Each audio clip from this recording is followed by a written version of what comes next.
Minus అవుతా నా పేరు శేష్ కుమార్. వివరాలైతే ముఖ్యమంత్రి జగన్మోహన్ రెడ్డి పాలనలో దళితులను 125 అడుగులు తొక్కేశాడని దళిత నేత నిరాణేంద్ర అన్నారు. స్థానిక హెచ్ఎం కాలేజీ వద్ద గల అంబేద్కర్ విగ్రహం వద్ద నిరసన కార్యక్రమంలో దళిత నేత నిరాణేంద్ర అన్నారు. ఈ సందర్భంగా మాట్లాడుతూ నమ్మి ఓటేసిన దళితులను 125 అడుగులు లోతుకు తొక్కి అంబేద్కర్ 125 అడుగుల విగ్రహాన్ని చేయటం జగన్ మనవాద పాలనకు నిదర్శనమన్నారు. ఈ కార్యక్రమంలో దళిత సంఘాల ఐక్యవేదిక జాతీయ అధ్యక్షులు చప్పిడి వెంకటరావు, ఎంఆర్పీఎఫ్ రాష్ట్ర అధ్యక్షులు ఆంజనేయులు, మానవాధికారుల హక్కుల అధ్యక్షులు దారా అంజయ్య, కాకుమాను రవి, వెంకటేశ్వర్లు, కృష్ణ తదితరులు పాల్గొన్నారు.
విధానాన్ని వ్యతిరేకిస్తున్న రాష్ట్ర ప్రభుత్వ వైఖరిని ఖండించండి.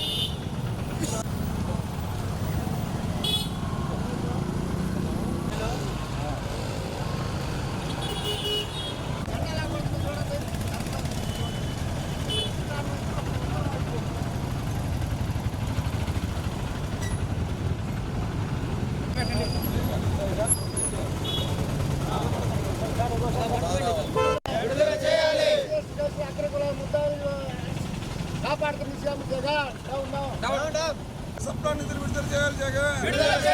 ఎస్ఎస్టీ రిలీఫ్ ఫండ్స్ ఆపేసి జగన్ ప్రభుత్వం ఆపేసిన ఎస్ఎస్టీ రిలీఫ్ ఫండ్స్ విడుదల చేయాలి జగన్. దళిత మంత్రులు ఎమ్మెల్యేలకు రాజ్యాంగం. ఎస్సీ ఎస్టీ బీసీ ఓట్లతో నమ్మించి గద్దెనెక్కిన జగన్మోహన్ రెడ్డి 4.5 ఏళ్ళుగా ఎస్ఎస్టీ బీసీలను మోసం చేసాడు. ఎస్ఎస్టీ బీసీలు సంక్షేమ పథకాలు రద్దు చేసాడు. ఎస్సీ సప్లా నిధులు మొత్తం దారి మళ్లించి అగ్రకులాలకు దోచిపెట్టాడు. ఎస్సీ కార్పొరేషన్ 3 ముక్కలు చేసి ఒక్క కార్పొరేషన్ రూపాయి కూడా జగన్మోహన్ రెడ్డి విడుదల చేయలేదు. అదేవిధంగా అందరికి ఇంగ్లీష్ మీడియం అని చెప్పి ఎస్సీ ఎస్టీలకు అమలవుతున్న బెస్ట్ అవైలబుల్ స్కీము రద్దు చేశాడు. అంబేద్కర్ ప్రపంచంలోనే అత్యధికంగా చదువుకున్న అంబేద్కర్ పేరుతో అమలవుతున్న విదేశీ విద్యని జగన్మోహన్ రెడ్డి తన పేరుతో మార్చుకున్నాడు. ఈ విధంగా మొత్తం ఎస్సీలు నా ఎస్టీలు నా బీసీలు అంటూ ప్రమోషన్లో రిజర్వేషన్లు కూడా ఎస్సీలు నాశనం చేశాడు. మెడికల్ కాలేజీల్లో కూడా ఎస్సీ బీసీలకు సీట్లు రాకుండా అది ప్రైవేట్ మేనేజ్మెంట్ కోటాలు అమ్ముకున్నారు. ఈ విధంగా ఎస్సీ ఎస్టీ బీసీలు అన్ని రకాలుగా మోసం చేశాడు జగన్మోహన్ రెడ్డి. అదేవిధంగా దళిత మంత్రులు ఎమ్మెల్యేలకు కూడా స్వేచ్ఛగా కల్పించలేదు. అంబేద్కర్ కల్పించిన రాజ్యాంగం ద్వారా ఎన్నికైన మంత్రులు ఎమ్మెల్యేలు ఉప ముఖ్యమంత్రి కూడా జగన్ పాలనలో స్వేచ్ఛ లేదు. ఈ విధంగా అన్ని రకాలుగా ఎస్సీ ఎస్టీ బీసీలను మోసం చేసి దగా చేసిన ముఖ్యమంత్రి రానున్న ఎన్నికల్లో ఓట్ల కోసం 125 అడుగుల అగ్రహం పెట్టడం కాదు, 125 అడుగుల లోతుకి దళితులను జగన్ పాలనలో తోచేసి రూపాయి సంక్షేమం కూడా వీళ్ళకి ఇవ్వలేదు. నవరత్నాల పేరుతోటి అగ్రకులాలకి దళితుల నిధుల మొత్తాన్ని పంచిపెట్టాడు జగన్.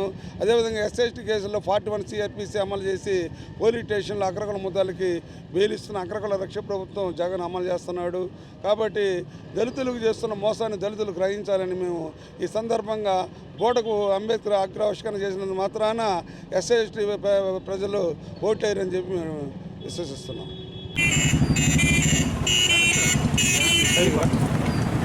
ఈరోజు విజయవాడలో అంబేద్కర్ విగ్రహావిష్కరణ కార్యక్రమాన్ని ముఖ్యమంత్రి ఆవిష్కరిస్తున్నట్టు చెప్పడం జరుగుతూ ఉంది. మేము దాన్ని దళిత ప్రజా సంఘాల వైపు నుంచి ప్రకాశం జిల్లా అంబేద్కరిస్టులుగా మేము ఈరోజు దాన్ని వ్యతిరేకిస్తూ ఉన్నాం.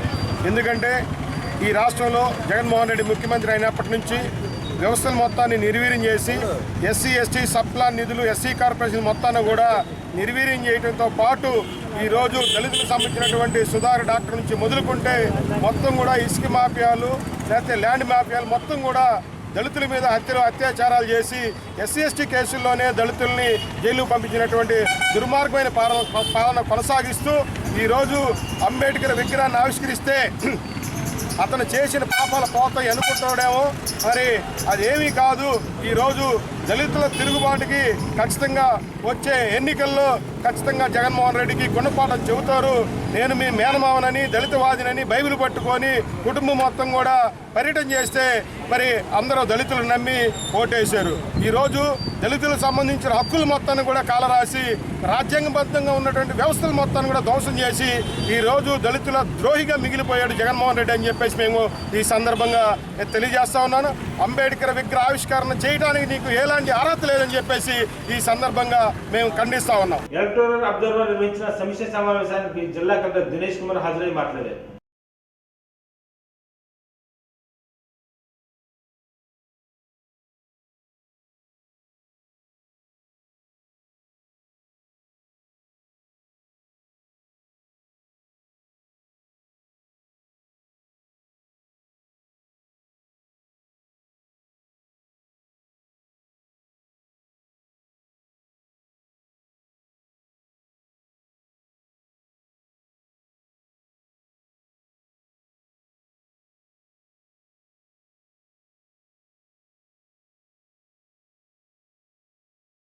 ఎలా కట్టారని అడుగుతున్నాను.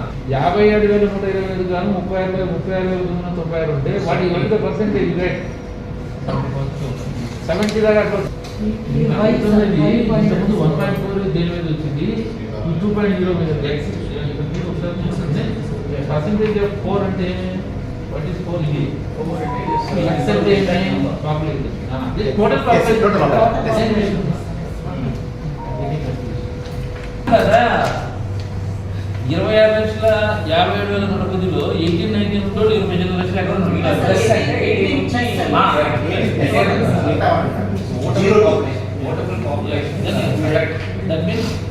ఓటర్కి ఎలిజిబిలిటీ లేను మీకు మినహాయింపు 40,000 అయిందా?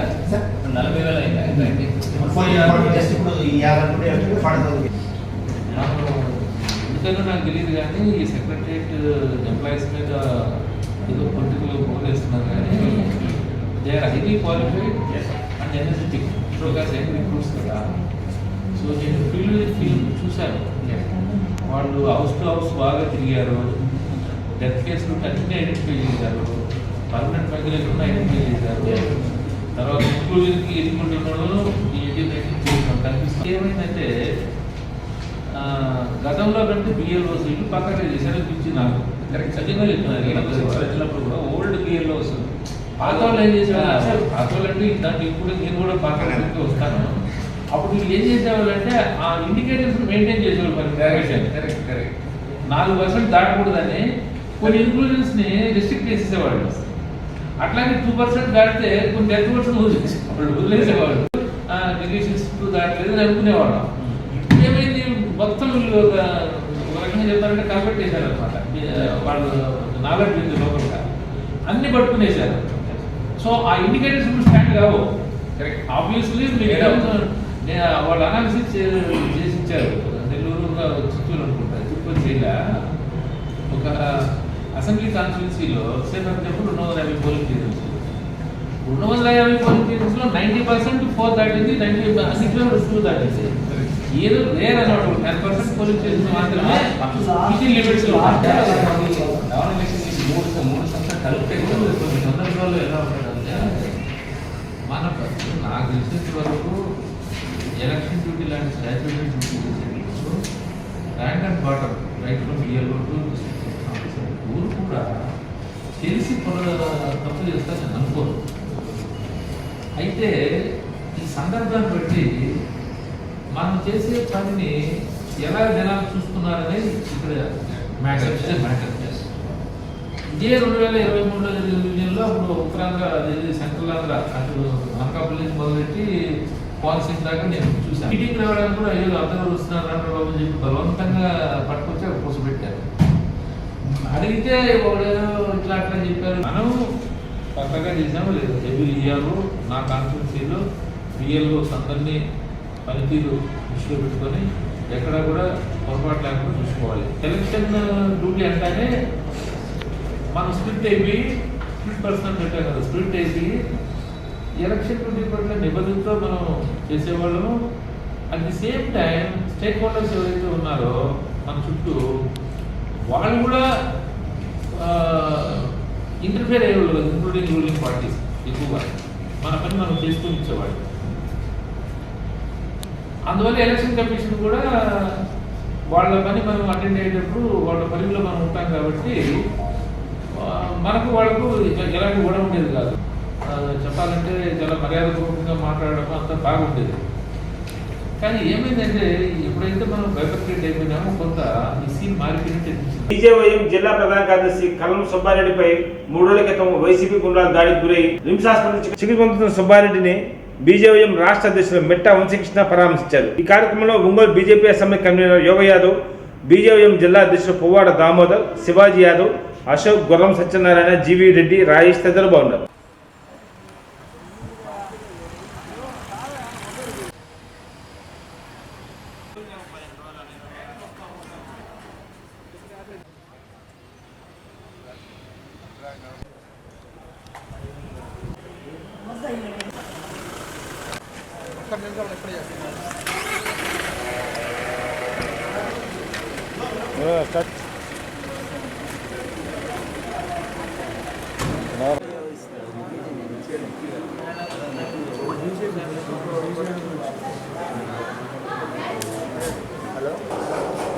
ఏదైతే కొనకలమిట్ల మండలంలో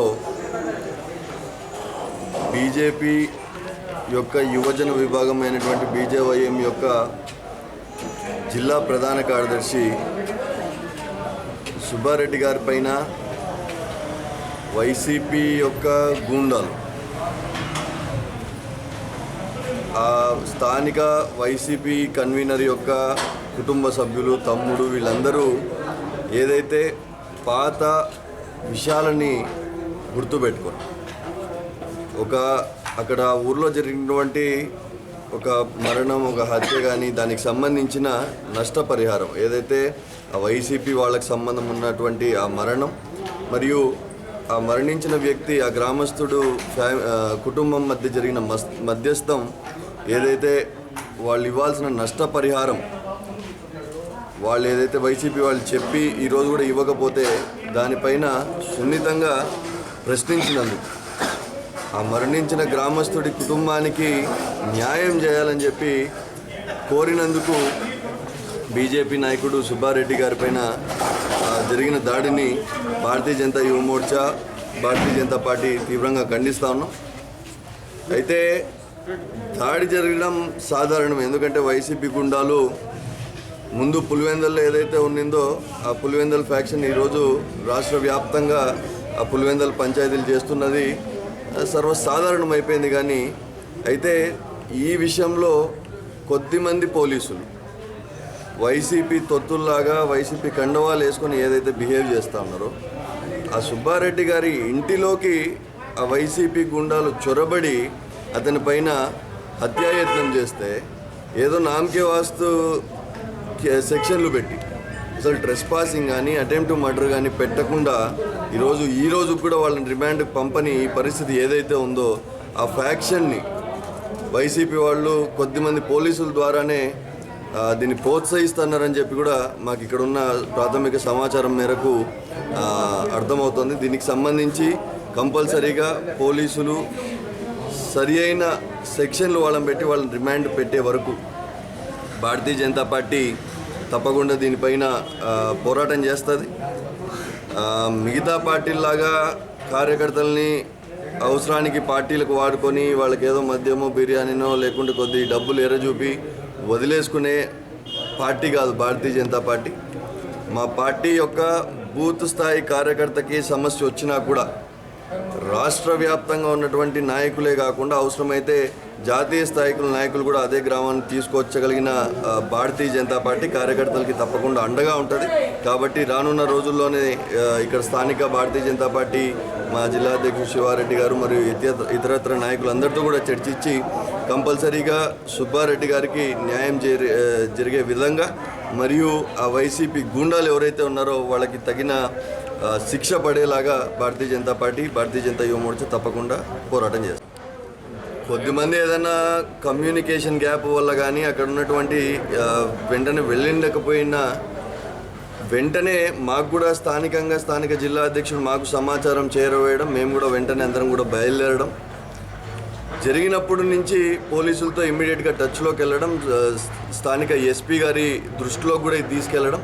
తప్పకుండా ఇక్కడ ఉన్నటువంటి బీజేపీ నాయకులందరూ కూడా ఇక్కడనే కాదు, మా రాష్ట్రంలోనే కాదు, దేశంలోనే బీజేపీ అంటే కార్యకర్తల పార్టీ, అది అందరికీ కూడా తెలిసిన విషయమే. కాబట్టి కార్యకర్తలకి ఏదైనా సమస్య వస్తే తప్పకుండా బీజేపీ ఉంటుంది. అదే రకంగానే ఇక్కడ ఉన్నటువంటి శివారెడ్డి గారు కానీ, స్థానిక బీజేపీ నాయకులు కానీ, బీజేవైఎం నాయకులు కానీ, అశోక్ గారు, జీవీ రెడ్డి గారు, దామోదర్ గారు, మా జిల్లా అధ్యక్షులు అందరూ కూడా టచ్లోనే ఉన్నారు. తప్పకుండా మా కార్యకర్త కుటుంబానికి అండగా ఉంటాం. వారి ప్రాణానికి మా కార్యకర్తలు మిగతా అందరి ప్రాణాలను అడ్డంగా వేసి వాళ్ళకి న్యాయం చేసేలాగా మేమందరం కూడా పోరాటం చేస్తాం. పనకలమెట్టులో గత 6 నెలల నుండి కూడా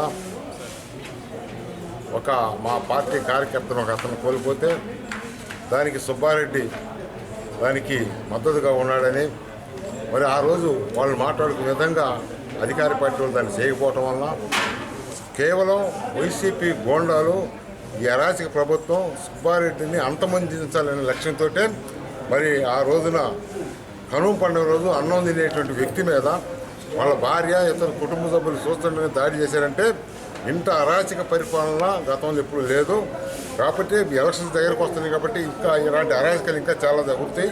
ఒక్కటి మాత్రం గుర్తుపెట్టుకోవాలా, ఒక భారతీయ జనతా పార్టీ కార్యకర్త 100 మంది ఇతర కార్యకర్తలతో సమానమని చెప్పి ఇతర పార్టీలను గుర్తుపెట్టుకుంటే మంచిదని చెప్పి ఈ సందర్భంగా తెలియజేస్తున్నాం. సుబ్బారెడ్డి మీద దాడిని ఖండిస్తూ దీని మీద ఎంతవరకు పోవడానికైనా భారతీయ జనతా పార్టీ మేమందరూ కూడా ఛాయశక్తులుగా ప్రయత్నిస్తామని తెలియజేస్తూ, మరి అదేవిధంగా ఈ యొక్క పోలీసు వ్యవస్థ కూడా కేవలం వైసీపీ కార్యకర్తలా కాకుండా వాళ్ళ ప్రభుత్వ ఉద్యోగస్తులని చెప్పేసి మర్చిపోయి చేయకుండా ఇలాంటి ఘటనలను ఖండించాలని చెప్పి సందర్భంగా తెలియజేస్తాం. నా పేరు భరత్రెడ్డి, జిల్లా బీజేపీ నాయకుడిని. కానీ ఇక్కడ బీజేవైఎం జిల్లా ప్రధాన కార్యదర్శి కల్లం సుబ్బారెడ్డి గారు వైసీపీ గోండాలు ఇంటి మీదకి వచ్చి అక్కడ లోకల్లో ఉన్న శంకర్ రెడ్డి అనే వ్యక్తి డైరెక్ట్గా తన అనుచరులను తీసుకొని ఒక 5-6 మంది అనుచరులను తీసుకొని కనుమ పండుగ రోజు కరెక్ట్గా ఊళ్ళోకి వచ్చి రెక్కి నిర్వహించి ఇక్కడ బీజేపీ వాళ్ళు ఎంతమంది ఉండరు, ఒకసారి ఎక్కడెక్కడ ఉండరు, ఏ పొజిషన్లో ఉండరు అని ఒకసారి తెలుసుకొని ఒక్కొక్క పర్సన్ అయితే మనం కొట్టగలము, అంతేగాని మొత్తాన్ని కొట్టలేమనే ఆలోచనతో ఫస్ట్ అటెంప్ట్ అనేది లాస్ట్ టైం చనిపోయిన మా బీజేవైఎం మండల అధ్యక్షుడిగా ఉన్న రాజశేఖర రెడ్డి తమ్ముడి మీదకి అటాక్ చేయాలనే ఆలోచనతో శంకర్ రెడ్డి అనే వ్యక్తి రావడం జరిగింది. వాళ్ళకు ఒక 3 లక్షల రూపాయలు శంకర్ రెడ్డి వ్యక్తిగతంగా ఇవ్వాలి, ఆ డబ్బులు తన పర్సనల్ ఖర్చుల కోసం వాడుకోవడం వల్ల ఆ పిల్లడు మా డబ్బులు ఎప్పుడు ఇస్తామని చెప్పి వాళ్ళ పిల్లలకి ఇవ్వాల్సిన డబ్బుల గురించి అడగడం జరిగింది. ఆ విషయం మీద శంకర్ రెడ్డి దాన్ని మధ్యలో పెట్టుకొని ఆ అబ్బాయి చిన్న ఒక సున్నితమైన అంశాన్ని వాట్సాప్ గ్రూపులో పెట్టడం జరిగింది. దాన్ని అలిగేషన్ చేస్తూ ఏదో విధంగా తొక్కాలనే ఆలోచనతో దీంట్లో ఆ కేసు విషయంలో శంకర్ రెడ్డి అన్న కొడుకు వెంకటేశ్వర రెడ్డి అనే వ్యక్తి ఇరుక్కోవటం వల్ల శంకర్ రెడ్డి వ్యక్తిగతంగా బీజేపీ వాళ్ళ మీద కక్ష పెంచుకున్నాడు. రెండోది వచ్చేసి సుబ్బారెడ్డి అనే వ్యక్తి లోకల్లో వైసీపీకి సంబంధించిన ఎక్కువ కార్యకర్తలను తీసుకొచ్చి బీజేపీ పార్టీలో జాయిన్ చేస్తుండు. బీజేపీ పార్టీ అనేది రోజు రోజుకు డెవలప్ అవుతుంది. అందువల్ల ఏదో విధంగా శంకర్ రెడ్డి సుబ్బారెడ్డిని ప్లస్ బీజేపీ నాయకులను ఏదో విధంగా భౌతికంగా దాడులకు పాల్పడాలనే ఉద్దేశంతోనే శంకర్ రెడ్డి వ్యక్తిగతంగా వచ్చి అటెంప్ట్ చేయడం జరిగింది. సుబ్బారెడ్డి అదే టైంలో అందరికీ ఫోన్ చేసి జాగ్రత్తగా ఉండండి అని కూడా చెప్పిండు. కానీ సుబ్బారెడ్డికి మేము కూడా అదే విషయం చెప్పినాము. కానీ సుబ్బారెడ్డి ఒకటే అన్నాడు, నేను ఏ ఒక్క తప్పు చేయలేదు, నేను పెట్టిన మెసేజ్ అనేది దాంట్లో ఎక్కడా కూడా నేను కించపరుస్తూ ఏ వ్యక్తిని మాట్లాడలేదు, అది వాళ్ళ వ్యక్తిగతము, వాళ్ళ డబ్బులు ఇవ్వాలి కాబట్టి వాళ్ళు మెసేజ్ అనేది పెట్టుకోవడం జరిగింది. సరే ఒకసారి మా నేనైతే ఎక్కడికి పోయే ప్రసక్తే లేదు, నేను ఒక నాయకుడిని, నేను ఉంటే ఇంట్లోనే ఉంటా, వస్తే ఇంటికే రమ్మను, వస్తే ఇంట్లోనే నేను మాట్లాడుకుంటా, ఎలాంటి ఇబ్బంది లేదని అనడం జరిగింది. ఇంట్లో అన్నం తింటున్న వ్యక్తి మీద శంకర్ రెడ్డి పక్క ఇంట్లోకి వచ్చి కారు అనేది అక్కడ పార్కింగ్ చేసి శంకర్ రెడ్డి తనతో వచ్చిన అనుచరులు అందరూ కలిసి ఇనపరాట్లు తీసుకొని డైరెక్ట్గా సుబ్బారెడ్డి అనే వ్యక్తి మీద ఇంట్లోకి వచ్చి ఇంట్లో మాట్లాడుతున్న వ్యక్తిని డైరెక్ట్గా అటాక్ చేయడం జరిగింది. ఈ విషయం మీద సుబ్బారెడ్డి ఒక్కడవటం వల్ల తన భార్య తను మాత్రం ఇంట్లో అదే టైంలో ఉన్నాడు. తను కూడా భౌతికంగా తిరగబడ్డాడు. కానీ 5 వ్యక్తులను ఒక వ్యక్తి ఎవరు ఏం చేయలేరు కనుక వాడు ఈ విధంగా అతను శంకరెడ్డి అనే వ్యక్తి ఈ విధంగా పైచాచిక ఆనందం పొందిండు. లాస్ట్ టైం కేసు విషయంలో కూడా తనకున్న పలుకుబడిని మొత్తాన్ని ఉపయోగించుకొని మాజీ ఎమ్మెల్యే ఉడుమల శ్రీనివాసరెడ్డి పలుకుబడిని అంతా ఉపయోగించుకొని ఆ కేసును నిర్వీర్యం చేసి ఆ పిల్లల నోట్లో చిన్న 2-3 సంవత్సరాల పిల్లల నోట్లో మట్టి కొట్టడం జరిగింది. ఈ కేసు అదేవిధంగా బౌద్ధ సుబ్బారెడ్డిని కూడా చంపితే ఏం జరుగుతుంది తనకు? ఎందుకంటే కేసులు అంటే తనకు అలవాటు అయిపోయినాయి. లోకల్లో ఉన్న పోలీసులు మేనేజ్ చేయడము కేసులు అనేది అలవాటు అయిపోయింది. అందుకంటే చంపినా కూడా ఒక మనిషి సావు అంటే తనకు ఈక ముక్కతో సమానం. అందువల్ల అసలు ఆ సావు అనే పదాన్ని ఆ శంకరెడ్డికి చాలా చిన్న అంశం. అందువల్ల సుబ్బారెడ్డి మీద కూడా అటాక్ జరగడం జరిగింది. అదే సిచ్యువేషన్లో భరత్ రెడ్డి అనేవాడు ఆ పర్సన్ కూడా ఉంటే నేను కనీసం శంకరెడ్డి అనేవాడు డైరెక్ట్గా నా మీద కూడా వచ్చి ఉండేవాడు. కానీ ఒక్కటి మాత్రం చెబుతున్నా, శంకరెడ్డికి తన ఎమ్మెల్యేలకు వాళ్ళ అనుచరులకు కూడా భారతీయ జనతా పార్టీ తరఫున ఒకే విషయం చెప్పాలనుకుంటున్నా. భారతీయ జనతా పార్టీ అనేది ఒక చిన్న కార్యకర్తను కూడా అన్యాయం జరిగితే వదిలిపెట్టే ప్రసక్తే లేదు. ఎమ్మెల్యే కూడా ఇది నీ ద్వారా నేను తెలియజేసుకున్న అంశం ఏమనగా, ఎమ్మెల్యే కొంచెం నువ్వు కూడా వెనక ముందు మేము వ్యక్తిగతంగా మీ జోలికి రావడం లేదు. అలా అని చెప్పి మా జోలికి కానీ వస్తే మాత్రము మిమ్మల్ని ఎట్టి పరిస్థితుల్లో వదిలిపెట్టే సమస్య అయితే ఉండదు. అందరూ ఇండివిజువల్గా ఒక్కొక్కరు ఉండటం వల్ల వచ్చి మీరు దాడి చేసారు. అదే కానీ 10 మంది కానీ ఉంటే మీరు ఈ ఊరి పొలి మీద కూడా దాటే పరిస్థితి ఉండదు. అది కూడా ఎమ్మెల్యేకి తెలియజేసుకుంటున్నా. ఇదే అంశాన్ని లోకల్లో ఉన్న పోలీసు కనకలమెట్ల పోలీసుకు ఎస్ఐగా ఉన్న బ్రహ్మనాయుడు అనే వ్యక్తి, అతనికి నేను వ్యక్తిగతంగా చెప్పాలనుకుంటున్న అంశం ఏమనగా, నేను సీఏ గారితో మాట్లాడినా, పొదులు సిఐ రాఘవేంద్రరావు గారితో మాట్లాడినా, దర్శి డిఎస్పీ గారు అశోక్ వర్ధన్ గారితో మాట్లాడినా, కానీ నేను డైరెక్ట్గా ఎస్ఐ గారికి పోయేసరికి ఎస్ఐ గారు కనీసం కూర్చోమని కూడా అనకుండా ఒక బాధితుని తీసుకుపోయి నేను అక్కడ ఆ సిచ్యువేషన్లో నేను కూర్చోబెట్టినప్పుడు మీ మీద బైండ్ ఓవర్ కేసు కడతాను అని ఒక ఎస్ఐగా పోలీస్ కాకి చొక్కా వేసుకున్న వ్యక్తి అన్నాడు అంటే, కనీసము ఈ కేసు ఎఫ్ఐఆర్ కాకుండానే మీ మీదనే నేను బైండ్ ఓవర్ కేసు కడతాను అని అంటే నువ్వు కాకి చొక్కా వేసుకున్నావా, లేకుంటే వైసీపీ ఉదాహరించిన జెండాలు వేసుకొని తిరుగుతున్నావా, లేకుంటే ప్రభుత్వం జీతం ఇస్తుందా, లేకుంటే ఎమ్మెల్యే బూట్లు నాగడానికి నువ్వు పోలీస్ స్టేషన్లో పనిచేస్తున్నావా, లేకపోతే ఎవరి కోసం నువ్వు ఆ పోలీస్ స్టేషన్లో పనిచేస్తున్నావు? ఇలాంటి వ్యక్తిని వితిన్ సెకండ్స్లో సస్పెండ్ చేసి పక్కన పడింది. సస్పెండ్ చేసి పక్కన వేసి ఇంకొక వ్యక్తిని మంచి సరైన వ్యక్తిని తీసుకొచ్చి అక్కడ నియమించి ఆ పోలీస్ స్టేషన్లో నియమించి బాధితులకు న్యాయం చేయాలి. సమస్యలతో వచ్చిన పేదవాళ్ళకు సమస్యను పరిష్కరించే విధంగా పోలీస్ డిపార్ట్మెంట్ అనేది ఉండాలి. కానీ ఫ్రెండ్లీ పోలీసింగ్ అని చెప్పి ఈ విధంగా ఎమ్మెల్యేలకు తొత్తులుగా పనిచేయడానికి పోలీసు వ్యవస్థ లేదు.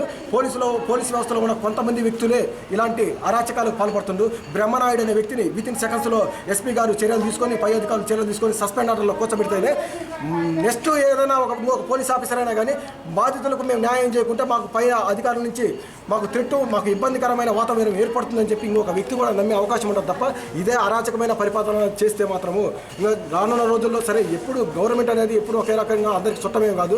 కొంతకాలం అయిన తర్వాత గవర్నమెంట్ మారుతుంటుంది, ఇంకొక కొత్త గవర్నమెంట్ వస్తుంది, నాయకులు మారుతుంటారు. ఇదంతా సహజమే. కానీ పోలీస్ డిపార్ట్మెంట్ మేము చెప్పదలుచుకుంది అంటే 30 లేదా 40 సంవత్సరాలు మీరు డిపార్ట్మెంట్లో ఉంటారు. లాస్ట్ టైం 6 నెలల క్రితం కూడా ఇదే కోకమెట్ల ఎస్ఐగా పనిచేసిన దీపిక అనే వ్యక్తి వేరే వాళ్ళ దగ్గర 40,000 రూపాయలు లంచం తీసుకొని 6 నెలల క్రితం పట్టుబడి నీకెందుకు ఈరోజు ఏసీబీ కోర్టుకు ఇంటికి తిరుగుతుంది. ఇలాంటి యథవ పనులు చేయకుండా శుద్ధంగా బుద్ధితో మీ బాధ్యతలు మీరు నిర్వర్తించుకొని ప్రతి ఒక్క సామాన్య కార్యకర్తకు కూడా న్యాయం చేయాల్సిందిగా. ప్లస్ సుబ్బారెడ్డి అంశం మళ్ళీ క్లియర్గా చెబుతున్నా. సుబ్బారెడ్డి కానీ న్యాయంగా చేయకుంటే అవసరమైతే పోలీస్ స్టేషన్ ముందు పడుకొని అవసరమైతే నేను ఎంత దూరమైన ఢీ కొడతా కానీ ఎట్టి పరిస్థితుల్లో ఎనికి దగ్గర ప్రసక్తే లేదు.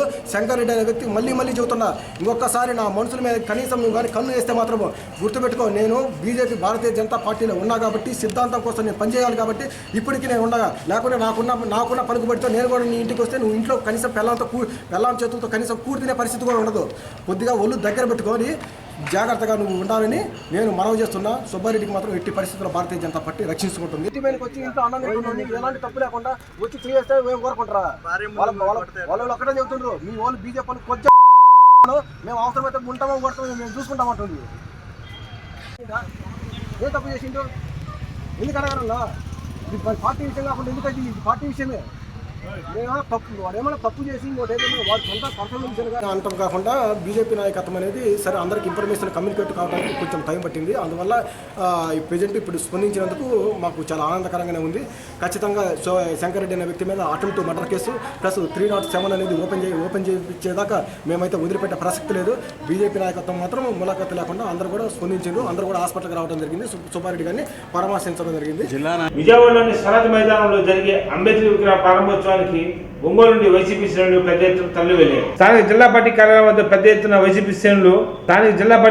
వద్ద పెద్ద ఎత్తున వైసీపీ శ్రేణులు బస్సుల్లో బయలుదేరారు. ఈ సందర్భంగా మేయర్ గంగాధర్ చేత జెండా ఊపి ప్రారంభించారు.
ప్రీతమ నాయకుడు గౌరవ సీఎం గారైనటువంటి జగన్మోహన్ రెడ్డి గారి యొక్క ఆధ్వర్యంలో మరి రాష్ట్రమంతా కూడా సామాజిక సమతా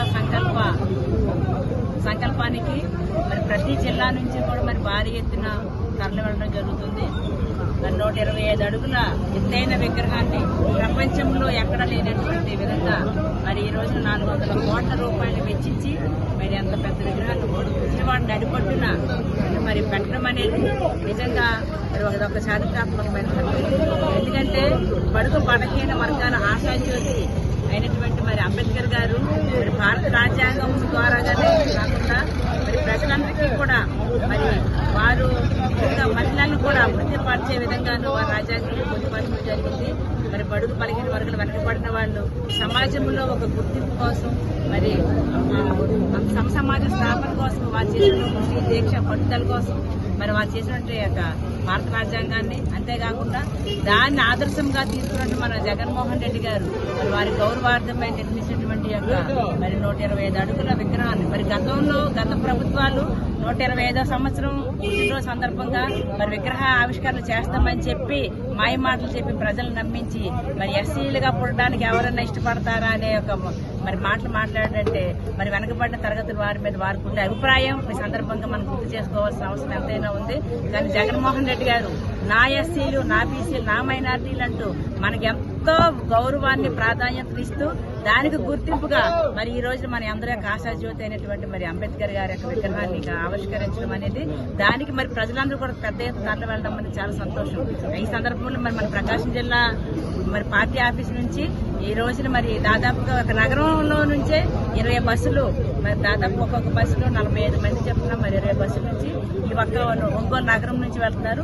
ఇది కాకుండా మరి నియోజకవర్గం తరఫున అంటే కొత్తపట్నం మండలం కానీ ఒంగోలు మండలం రూరల్ కానివ్వండి మరి అక్కడ నుంచి ఇంకొక 20 బస్సులు అంటే మా నియోజకవర్గం నుంచి 40 బస్సులు ఇక్కడ నుంచి తరలి వెళ్ళడం.